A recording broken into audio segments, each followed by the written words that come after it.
जो कि आ रही है अलवर से। अलवर के कला महाविद्यालय में इंस्टाग्राम आईडी नहीं देने पर युवकों के बीच देखिए विवाद हो गया। दरअसल छात्राओं ने इंस्टाग्राम आईडी साझा करने से इनकार कर दिया और इस दौरान युवकों ने छात्राओं पर बेल्ट से वार किया है। आपने बिल्कुल सही सुना है, छात्राओं पर बेल्ट से वार किया गया है।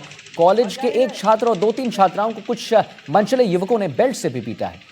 मनचलों ने छात्राओं से इंस्टाग्राम आईडी और मोबाइल नंबर मांगा था। छात्राओं के विरोध करने पर छेड़छाड़ भी की गई। कॉलेज के ही छात्र ने मनचले का विरोध किया तो पहले मनचले ने छात्र को पीटा, फिर छात्राओं के साथ मारपीट की।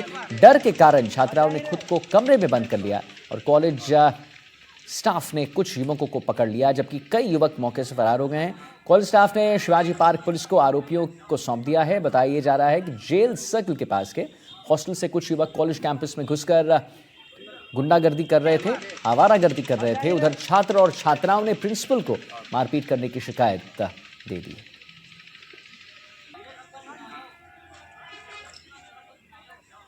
लड़कियों को छेड़ रहे थे, वो मैं उनको वही साइड में करने गया था। भैया आप उससे क्यों लड़ रहे हो? तो वो उन्होंने कहा तो क्या होता है, बीच में बोलने वाला। मैं मेरी सिस्टर है, तो उन्होंने मुझे पहले तो पिस्टल दिखाई और उसके बाद में मुझे डंडों से मारा, मैंने पकड़ी और बांट दी।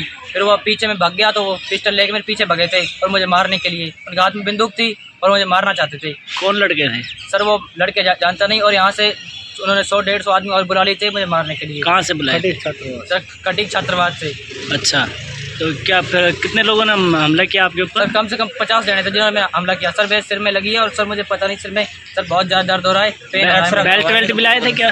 क्या सर? बेल्ट वेल्ट भी चली है? सर बेल्ट भी चली है। बेल्ट उसने सर लड़कियों को मारी है सर। बेल्ट लड़कियों के? हाँ, लड़कियों को बेल्ट मारी है सर। बेल्ट वहाँ पे रखी पड़ी है। मामला ये था, अपना ये अमनदीप नाम का फर्स्ट ईयर का स्टूडेंट है। तो ये यहाँ पर बैठा हुआ था, इसके साथ में इसकी सिस्टर वगैरह थी जो कॉलेज से। तो उन लोगों से वो अभद्रता से व्यवहार कर रहे थे, मतलब गाली गलौज से बात कर रहे थे। हाँ। तो इन लोग इसने टोका उनको कि भाई इनको ऐसा क्यों बोल रहा है। टोकने के बाद में इसी को धमकी देने लगे और इसको मारा, इसकी पगड़ी को फेंक दिया उठाकर। मारने के बाद में इसने जब बोला भाई क्यों, क्या बात हो गई, उसके बाद में उन लोगों ने फ़ोन किया क्या क्या है, बाकी 100-200 बंदे और आ गए। तो उन्होंने आकर यहाँ पूरा हुड़दंग कर दिया। 4-5 लड़कियों को चोट आई, बहुत ज़्यादा गंभीर। उन लड़कियों ने FIR दे दिया। FIR दे उनको अरेस्ट भी कर दिया, 3 लड़कों को। तो देखिए, जयपुर में अजमेर हाईवे पर भांकरोटा के पास LPG टैंकर और ट्रक की टक्कर की वजह से हुए बड़े हादसे में हम आपको बता दें अब तक 14 लोगों की मौत हो गई है। वहीं हादसे में 30 से ज्यादा लोग बुरी तरह से झुलस चुके हैं। घायल लोगों का अलग अलग अस्पतालों में इलाज जरूर चल रहा है। और हम आपको ये भी बताना चाहेंगे कि इस हादसे की आग की लपटों ने हाईवे की दर्जनों गाड़ियों को भी अपने आगोश में ले लिया। छोटी बड़ी 35 से अधिक गाड़ियां जलकर राख हो गईं। गाड़ियां जली, इस कदर जली कि उनका सिर्फ लोहे का ढांचा ही बचा।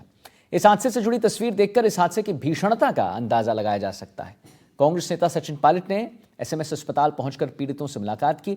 आपको बता दें कि राजस्थान सरकार ने सभी मृतकों के परिजनों को 5-5 लाख और घायलों को 1-1 लाख रुपए की आर्थिक सहायता का देने का निर्णय लिया है। वहीं PM मोदी ने भी हादसे को लेकर शोक जताया है और मृतकों के परिजनों को केंद्र की ओर से 2-2 लाख रुपए की घोषणा की है। भारत पेट्रोलियम ने भी हादसे पर दुख जताया है और मृतकों के परिवार को 6-6 लाख रुपए की सहायता राशि की घोषणा देने की कर दी है। वहीं घायलों को 2 लाख रुपए की सहायता राशि दी जा रही है।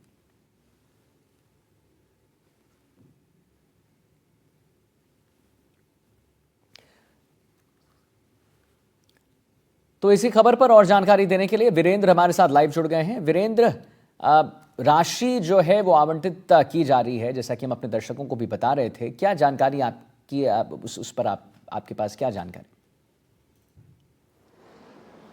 देखिए आदित्य, भांकरोटा के अंदर जो घटना घटी है वो काफ़ी दुखद घटना थी। लेकिन सबसे बड़ी बात यह है कि जब आज NDTV की टीम वहाँ पर घटनास्थल पर पहुँचती है तो हम देखते हैं कि जो लोग हैं, वहाँ के जो स्थानीय लोग हैं, वो अपनी गाड़ियों को बिना ट्रैफिक नियमों के पालन किए हुए चल रहे थे। इसके साथ ही अगर मैं प्रशासन की बात करूं तो प्रशासन की तरफ से जो है वहाँ पे ट्रैफिक पुलिस के जवान हैं, मात्र 1 या 2 जो ट्रैफिक के जवान हैं वो वहाँ तैनात किए गए हैं। और अब तक की घटना की अगर बात की जाए तो अब तक घटना के अंदर 14 लोगों की मौत की पुष्टि हो चुकी है, जबकि जो 23 से 24 के करीब है जो घायल है उनका इलाज सवाई मानसिंह अस्पताल में चल रहा है। और सबसे बड़ी बात यह है कि इस घटना के बाद आप देखेंगे कि जो मेन पॉइंट हमने जो ऑब्जर्व किए उसके अंदर ये दिखा कि जैसे ही इस कट के ऊपर, क्योंकि पहली बात तो ये है कि इस हाईवे पे जो कट दिया हुआ है वो अवैध है। दूसरा, इस कट के ऊपर जैसे ही कोई भी बड़ी गाड़ी, टैंकर हो या पेट्रोला हो या कोई भी व्हीकल है, बड़ी गाड़ी है, वो टर्न लेती है तो पूरी सड़क को कर लेती है, जिसकी वजह से जो आने जाने वाले वाहन है वो जो है रुक जाते हैं। और कई बार स्थिति ये रहती है कि स्पीड काफ़ी ज़्यादा तेज होती है, जिसकी वजह से कई ड्राइवर्स हैं वो अपना कंट्रोल खो देते हैं गाड़ियों पर से, और उसकी वजह से वो हादसों का शिकार बिल्कुल, हो आप जाते हैं। बिल्कुल सही लेकिन कह रहे हैं। अगर बात की वीरेंद्र, जाए इस एक पूरे- जरा हमारे दर्शकों के लिए अभी इस खबर पर क्या अपडेट है? कितने लोगों की मौत हो चुकी है? अभी कितने लोग की जो वहाँ पर एसएमएस अस्पताल में वहाँ पर उनके जांच चल रहा है, उनकी क्या अपडेट है आपके पास? जरा उसको बता दीजिए, हमारे दर्शक जानना चाह रहे हैं। देखिए, 24 के करीब है जो घायल है, उनका इलाज लगातार जारी है। लेकिन सबसे बड़ी बात यह है कि अब तक 5 ऐसी डेड बॉडीज़ हम कह नहीं सकते, कंकाल हम कह नहीं सकते, केवल एक मानव शरीर के जो अंश है उनके आधार पे, डीएनए सैंपल के आधार पे उनकी शिनाख्त करने की कोशिश की जा रही है। और इसके साथ ही आप देखेंगे कि सबसे बड़ी चुनौती ये है पुलिस के सामने भी, प्रशासन के सामने भी, कि जो 5 जो कह सकते हैं कि जो जिनका कोई भी अभी तक जानकारी नहीं मिली, कौन लोग हैं, कहाँ के रहने वाले हैं, उनकी अभी तक कोई शिनाख्त नहीं हो पाई है। इसको लेकर पुलिस लगातार छानबीन कर रही है, डीएनए सैंपल है वो लेने की कोशिश कर रही है। ठीक है। इसके साथ ही आपको मैं पीछे एक मेरी तस्वीर दिखाना चाहूंगा। हाँ, जब हाँ। मैं हम लोग कैमरा मैं मूव करवाना चाहूंगा। आप देखिए ठीक है। इस सड़क के ऊपर, वीरेंद्र, ये वही बस रोड है, 30 सेकंड है इससे अपने कुछ ही पास। 500 मीटर की दूरी पे घटनास्थल। जी ठीक है, नहीं, बस 30 सेकंड है, आप 30 जी, सेकंड में आदित्य। अपनी बात पूरी करें। हाँ,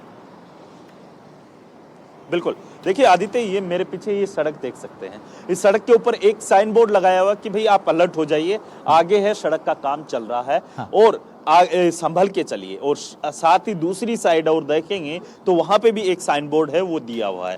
इसी तरीके का अगर वहां पर सिंबल होता या फिर साइन बोर्ड होता तो सही शायद ये घटना ना होती। ना वहां पर कोई ब्रेकर है, ना ही वहां पर कोई ऐसी चीज है जिससे क्या है कि गाड़ियों की स्पीड स्लो। हालांकि जो ट्रैफिक पुलिस है उनके द्वारा लाइट, जो ट्रैफिक लाइट होती है, हाँ। वो जरूर लगाई गई है। हाँ। लेकिन वो प्रॉपर तरीके से काम वो करती है या प्रॉपर नहीं, तरीके से वो खराब, भगवान के भरोसे मतलब है। लेकिन चालू नहीं जिस थी। तरीके बिल्कुल से ये वीरेंद्र, घटना- बहुत बहुत धन्यवाद करना चाहूंगा। आपने साइन बोर्ड्स के जरिए हमें दिखाया, हमारे दर्शकों को दिखाया कि अगर वहां पर साइन बोर्ड्स लगे रहते और अगर हमारे पास वहां पर ट्रैफिक लाइट्स ठीक रहती, सुचारू रहती, तो ये घटना नहीं होती। फिलहाल देखिए विजुअल हम आपको दिखा रहे हैं उस दिन की, उस रात की कि क्या हुआ। और आप देखेंगे कि जहां जहां गैस फैलते गया वहां वहां आग पीछा उसका करते गया, और जो भी सामने आया उसको उसमें आगोश में लिया। फिलहाल एसआईटी का गठन कर दिया गया है। हम आपको एक ब्रेकिंग न्यूज़ बता रहे हैं, ताज़ा अपडेट बता रहे हैं। एसआईटी का गठन कर दिया गया है। अब निष्पक्षता से इस पर जांच होगी